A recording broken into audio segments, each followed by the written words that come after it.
Hey guys, welcome to episode 6 of Shift Your Health. My name is Jeki Abugid. My name is Paigey Poo, and together we are PJ.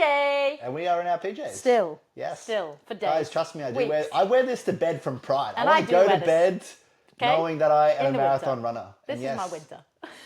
I'm still a marathon runner, guys.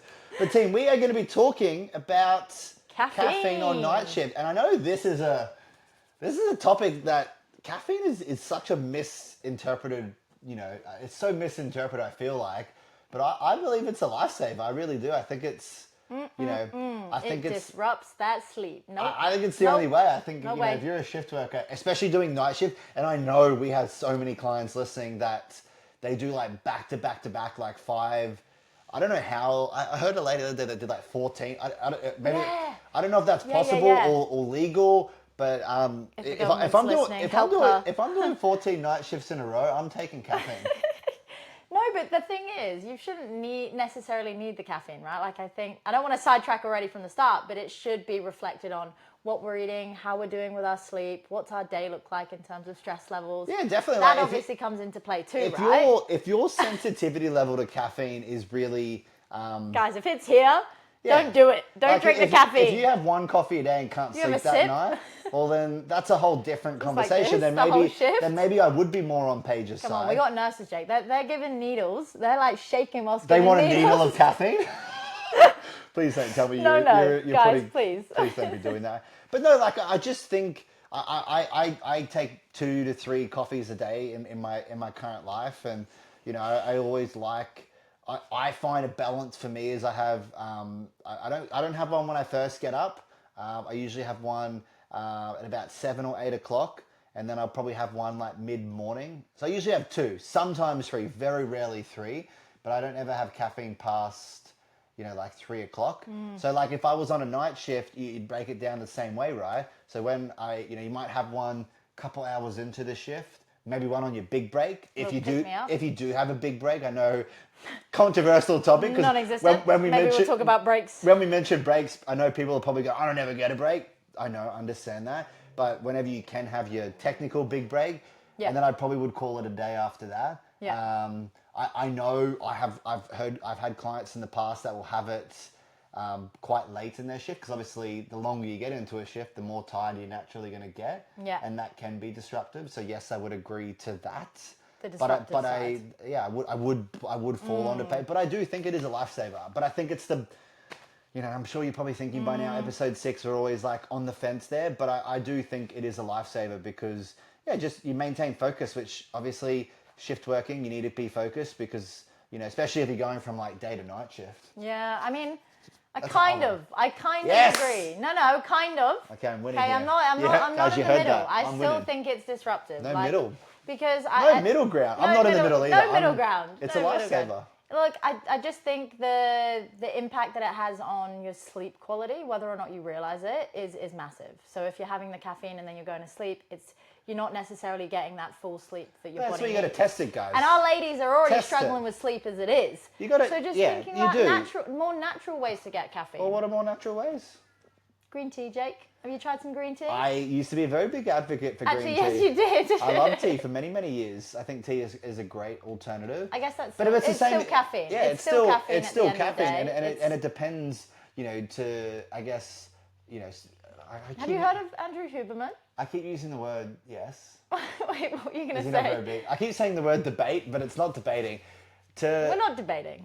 We're just talking. Yeah. We're talking. I think you can do it. A discussion. I think you can still have caffeine and be fine. And yes, it might disrupt your sleep, but that's where testing it, right?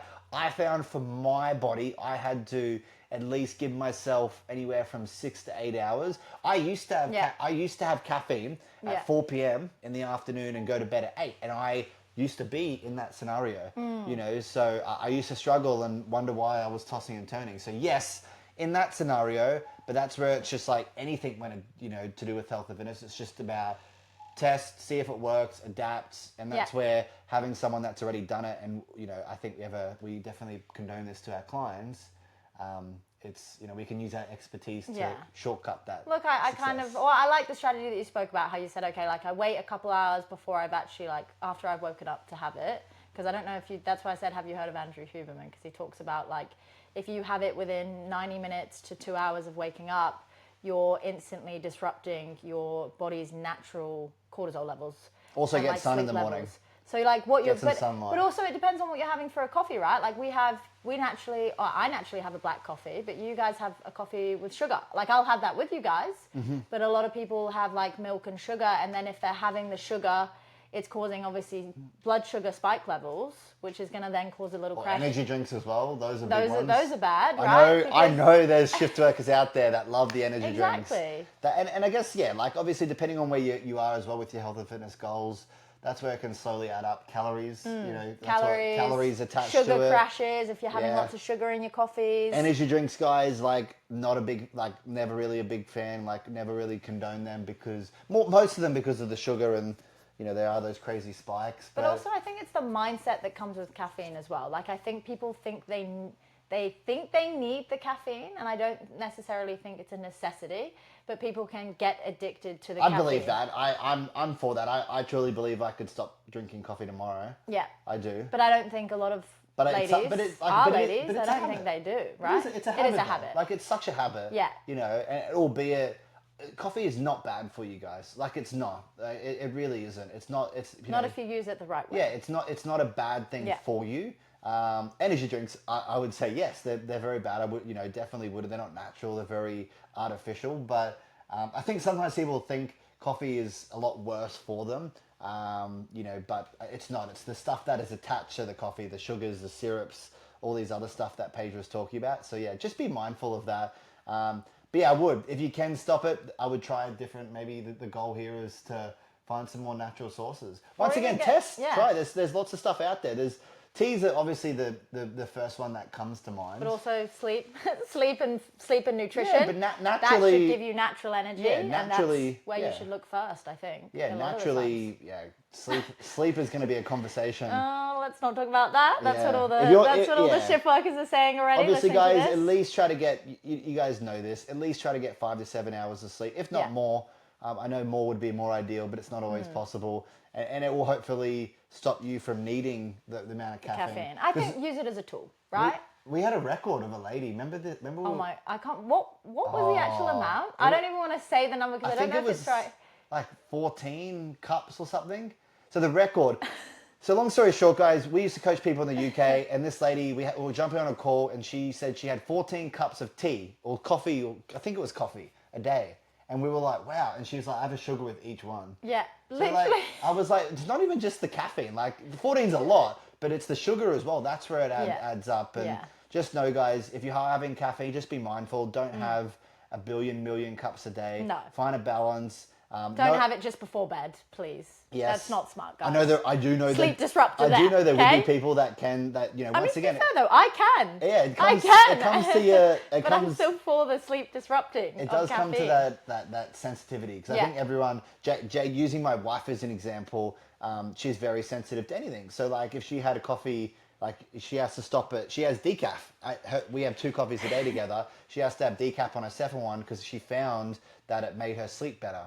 You know, so that's where, once again, understand your sensitivity levels.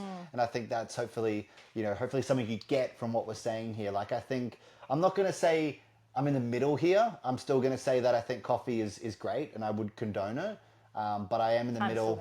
I'm in the middle in regards to being mindful and everyone can adapt. So no happy medium this week, guys. That's going to be it for episode 6. Okay, remember, guys, please join our Facebook group. This is where we can ask, because I know I would love to know if someone can beat that record. I was about to say, I want to know how many cups of coffee you guys are having on a daily basis. Don't go try and break that record. No, I'm not condoning we are breaking. not. I'm still shocked to this day, and it was such a. It could have been more. Mind-blowing, I think it was more, to be honest, but I can't remember the number. But anyway, guys, join the Facebook group. That will be in the description below.